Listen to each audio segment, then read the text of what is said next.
네, 월가이드 문을 열겠습니다. 이형영 의원이 나오셨습니다. 안녕하십니까? 네, 안녕하세요. 네, 올해의 이제 서학개미들의 움직임은 뭐 작년과 비슷하게 또는 더 활발하게 분주할 것 같은데요. 인사이트 열어보시죠. 2024년 미증시 총정리입니다. 불과 엊그제인데 작년이라고 하니까 어색하네요. 자, 작년을 한번 돌이켜보면서 올해를 들여다볼까요? 네, 전체적으로 작년 한 해 동안 미국 주시장에 어떤 일이 있었는지 한 그림 한 17, 8개 좀 보시면서 한번 좀 확인하는 시간을 갖도록 하겠습니다. 연간 뭐 25% 올랐다는 건 많이 보셨는데 사실 연간 뭐 이렇게 올라간 것도 중요하지만 2년 연속으로 지금 주가가 많이 올라간 거 이게 좀 특이한 일이 벌어지고 있습니다. 2023년, 24년 2년간요 무려 53%가 올라갔는데요. 제가 박스를 왼쪽에 하나 그려놨는데요.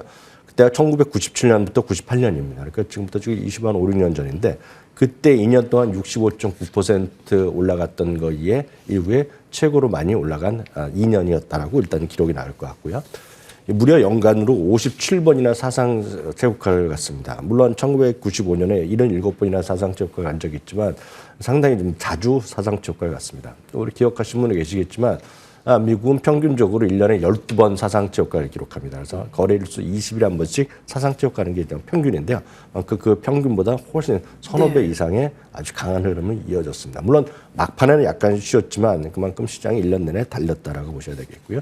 그럼 도대체 이렇게 왜 주가 올라갔느냐 많은 분들이 궁금해하시고 의아하시는 분 계시겠고 뭐 트럼프 때문에 어쩌다 얘기하지만 핵심은 결국 이거 하나입니다. 결국 이익의 증가세가 뚜렷하게 계속됐다는 겁니다. 이건 분기별 이익인데요. 이거 지금 보시면 2023년 1분기부터요. 작년 4분기까지의 꾸준한 이익 성장 및 올해 내년까지의 전망치인데요. 지금 분명히 지금 올해뿐만 아니라 내년까지 이익 증가세가 계속되고 있고 이런 이익 전망의 소위 어떤 신뢰성 그리고 가시성이 있기 때문에 미국 시장이 강한 흐름을 이어가고 있다라고 보셔야 되겠습니다. 섹터를 보면 많은 분들이 이미 눈치채시고 아마 많은 분들이 사랑을 받고 있는 기술 섹터가 시장을 주도한 것이 틀림없겠고요. 특히 엔비디아 앞서 이제 올해 뭐 제일 많이 올랐는지 많이 보셨겠지만 엔비디아가 가장 많이 이런 주식이 올라갔습니다. 그래서 맥7 중에서 6개가 S&P 500을 이겼고요. 마이크로소프트 정도만 S&P 500에 약간 못 미치는 그런 흐름을 보여줬습니다. 그래서 우리 맥7에서는 지난주에 특집으로 많이 다뤘으니까 참고해 보시면 되겠고요. 특히 이제 트럼프 대통령이 11월 초에 당선된 거 아닙니까? 그 이후에 주가가 많이 올랐죠. 소형주도 한 차례 급상승했었고요. 전체적으로 금리 같은 경우 또 반등하는 모습 보여줬고 특히 그래서 비트코인, 그 가상화폐 주식 시세가 이제 많이 뛰어오른 것도 트럼프 시대 2.0을 맞이해서 주가가 크게 움직였던 그런 요인 중에 하나 있습니다. 아시다시피 비트코인이 10만 달러 넘기도 했었고요. 다만 이제 인플레이션 우려가 다시 좀 고조되고 있는 것이 이제 걱정거리죠. 그러다 보니 내년도, 그러니까 벌써 올해가 됐네요. 올해에 금리 인하 횟수를 지난 점도표를 보여주면서 12월 FOMC에서 기존에 4번에서 2번으로 줄여놨거든요. 그러다 보니 2번 정도를 생각해야 되는데 이미 월가의 투자가 2번도 아닐 거다. 한 번밖에 금리 인하가 없을 것이다. 얘기를 하는 거죠. 그러니까 이만큼 많은 사람들이 좀 성급하게 더 빨리 달려가는 현상이 있는데 금리에 대한 하락에 대한 인하에 대한 기대감이 많이 퇴색돼 있다라고 일단 보셔야 되겠습니다. 그런 것들이 결국 이런 것들이 한 7, 8장 보여드렸는데 이것이 바로 미국 시장을 보여준 단면이었다라고 큰 틀에서 이해하시면 좋겠습니다. 예. 보통 12번의 이제 신기록을 뉴욕 증시에서 한 해 동안 형성하는데 올해는 57번의 신기록을 형성을 하면서 이렇게 보면 한 달에 서너 번은 신기록을 기록했다. 거의 자고 일어나면 신기록이었다라고 해도 과언이 아니었을 미국 증시였습니다. 자, 그리고 매그니피센트 7 종목 가운데에서는 마이크로소프트를 제외하고는 모두 다 S&P 500의 수익률을 뛰어넘었는데 저희 작년 맞네요. 지난주에 매그니피센트 7 특집으로 준비를 했었는데 그 조회수가 장난이 아니었거든요. 한번 돌이켜보시는 거 좋을 것 같습니다. 자, 그러면 헤드라인으로 조금 더 올해를 들여다보도록 하겠습니다. 네, 셀렉트 섹터 스파이더를 통해 분석해 보겠습니다. 2024년 연간 섹터별 동향입니다. 어떤 업종이 가장 강했고 약했는지 볼까요? 이미 보셨겠지만 S&P가 보면 연간으로 보면 한 24% 그리고 나스닥은 한 28% 정도 올라갔는데요. 섹터별로 보면 11개 중에서 제일 많이 올라간 것은 기술 섹터가 아니라 사실은 커뮤니케이션 서비스 섹터입니다. 여기 보면 가장 이제 특징적인 것이 구글이 여기에 들어가 있겠고요. 그보다 더 이제 많이 올라간 것이 아시다시피 메타 플랫폼 이런 것들이 촉게 있고 그리고 게임주들이 요즘 우리가 알게 모르게 별로 다루진 않지만 테이크2 같은 것들이 뭐 좀 주가가 달려나가고 있거든요. 그러니까 이런 것들. 그리고 AT&T, 여기 속해 있지만 저희는 잘 다루지 않지만 AT&T 같은 것도 51조 국가 가면서 어떤 커뮤니케이션 서비스 섹터가 모처럼 지금 제일 많이 올라간 섹터가 되겠습니다. 그 외에 또 금융주가 또 많이 올라갔습니다. 금융주는 특히 기본적으로는 트럼프 대통령의 또 당선 이후에 금융업종의 규제 완화 기대감. 그러다 보니 대형은행뿐만 아니라 중소형은행 그리고 핀테크 기업들에 대한 기대감 이런 것들이 아우러지면서 금융업종이 28.4%나 올라갔고요. 그리고 테슬라로 대표되는 그리고 아마존으로 대표되는 임의소비재가 26.4%가 올라갔고요.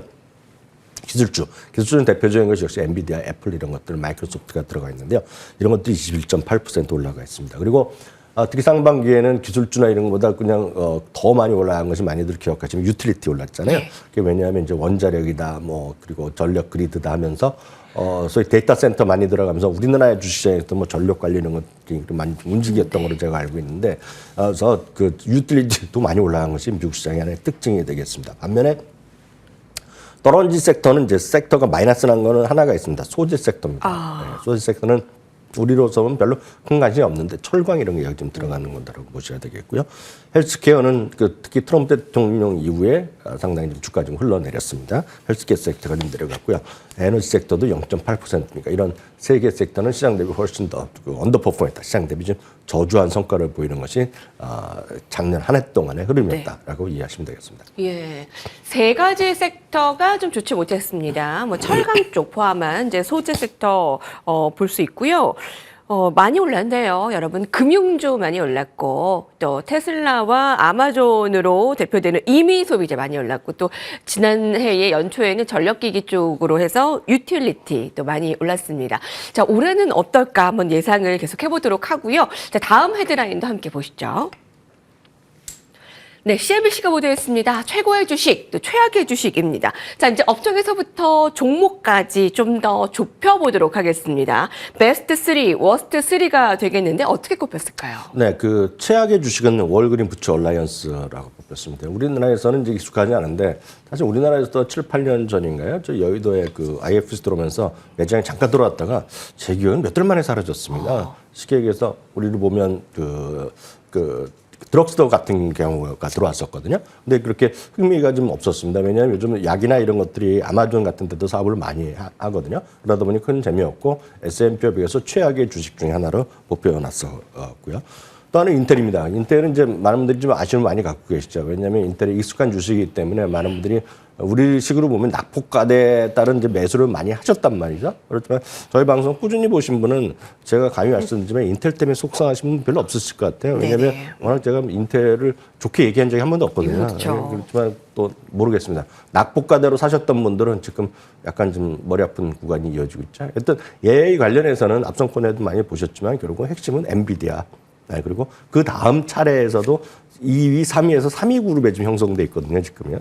그러니까 인텔은 정말 좀 아쉬움이 많이 남는다 보셔야 되겠고요. 모더나입니다. 모더나는 팬데믹 때 정말 로켓같이 올라갔던 주식인데요. 네.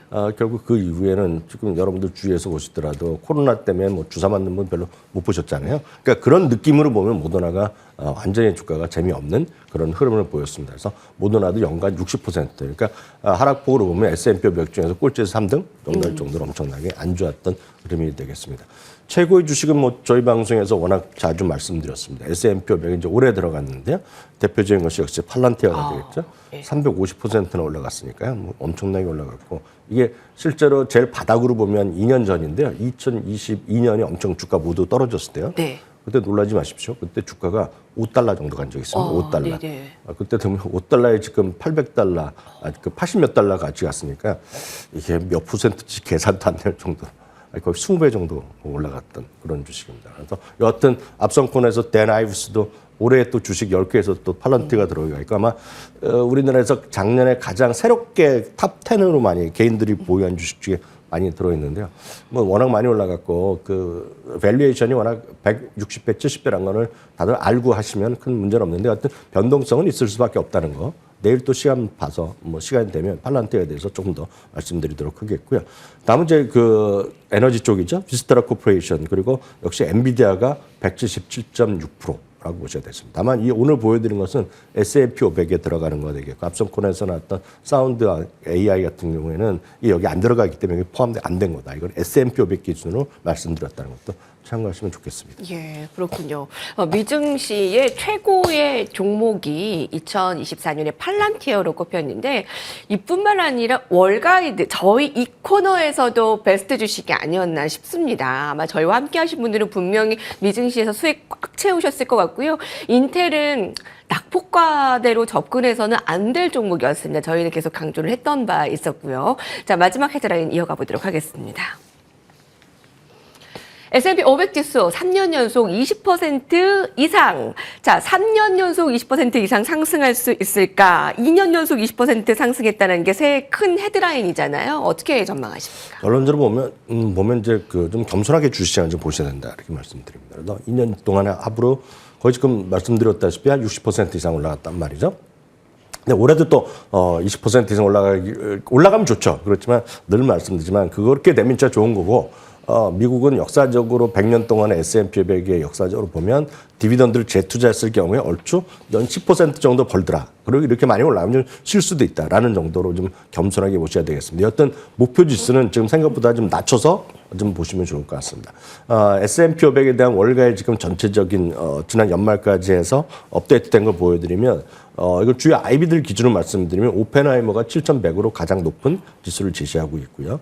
UBS가 6,400을 제시하고 있습니다. 그래서 평균은 6,643. 그러니까 지금보다 올해 한 10% 정도를 목표 지수를 제시하고 있다라고 보셔야 되겠고요. 중간값인 미디아는 6,600 정도 제시합니다.